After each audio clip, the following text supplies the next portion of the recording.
Bank പലിശയാണ്. Bank ജോലി പലിശയുമായി ബന്ധപ്പെട്ട ജോലിയാണ്. അള്ളാഹുവിനോട് യുദ്ധം ചെയ്യുന്ന പരിപാടിയാണ്. അത് ആര് ഏത് രാഷ്ട്രീയ സംഘടനക്കാർ നേതൃത്വം കൊടുത്താലും ബാങ്ക് പരിപാടി നമുക്ക് പാടില്ലാത്തതാണ്. അത് ഹറാമു തന്നെ. അതിനൊന്നും നമ്മൾ സംഘടനകളോ രാഷ്ട്രീയ പാർട്ടികളോ ഉണ്ടാക്കി അതിന്റെ പിന്നാലെ കൂടി വലിയ സംഭവമാക്കേണ്ട ഒരു കാര്യമില്ല.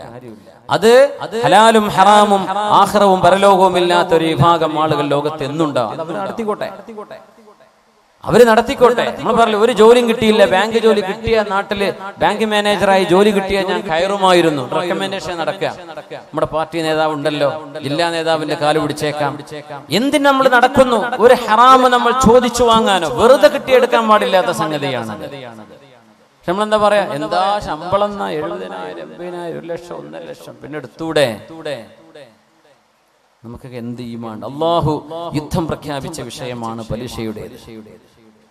പലിശയുടെ ഇടപാടുകളോട് അള്ളാഹു യുദ്ധം പ്രഖ്യാപിച്ചു. അള്ളാഹുവിനോട് യുദ്ധം ചെയ്യുന്നതിന് തുല്യമാണ്. ആ ഒരു സിസ്റ്റം ലോകത്തുണ്ടാവാൻ പാടില്ലെന്നാണ് ഇസ്ലാമിന്റെ കാഴ്ചപ്പാട്. ഒരു മനുഷ്യന്റെ സഹായം ആവശ്യമായ രംഗത്ത് അവന് സഹായം കൊടുക്കുന്ന കാശ് കൊണ്ട് അവനെ ചൂഷണം ചെയ്യരുത്. പലിശരഹിത വായ്പാ പദ്ധതികൾ നമ്മൾ തയ്യാറാക്കുക. പലിശയുമായി ബന്ധപ്പെട്ട ഒരു ജോലിയും മുസ്ലിമിന് എടുക്കാൻ പറ്റൂല. അതിന് ഞാൻ എതിർത്ത് എന്ത് ക്ലിപ്പറക്കിയിട്ടും കാര്യമില്ല. മുസ്ലിമിന് അത് പറ്റൂല. ഞാൻ മുസ്ലിമിനെ പറയുന്നത്. മുസ്ലിം അല്ലാത്ത പലരും ഇതൊരു പക്ഷേ യൂട്യൂബിലൊക്കെ കേട്ടേക്കാം. നിങ്ങൾ ഉണ്ടാണ്ടിരുന്നാൽ മതി. ഇത് മുസ്ലിമീങ്ങളോട് ഈമാനുള്ളവരോടാണ് ഞാൻ പറയുന്നത്. നമുക്കത് പാടില്ല. വെറുതെ കിട്ടിയാലും പാടില്ല.